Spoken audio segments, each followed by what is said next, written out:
Amit and Diksha together invested 15700 in a business. At the end of the year, out of total profit of 6000, Amit's share was 2100. How much was Amit's investment?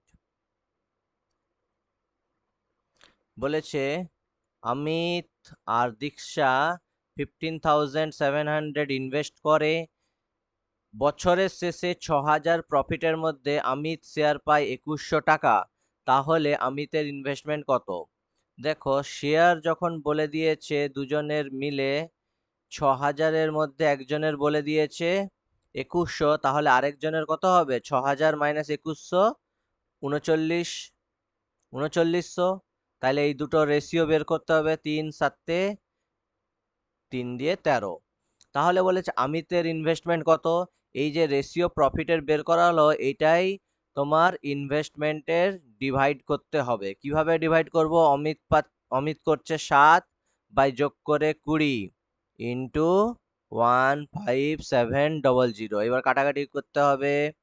2 2 7 14, 2 8 16, 2 5 10। এবার multiplication 7-এর সঙ্গে প্রথমে 7 7 49, দুটো zero.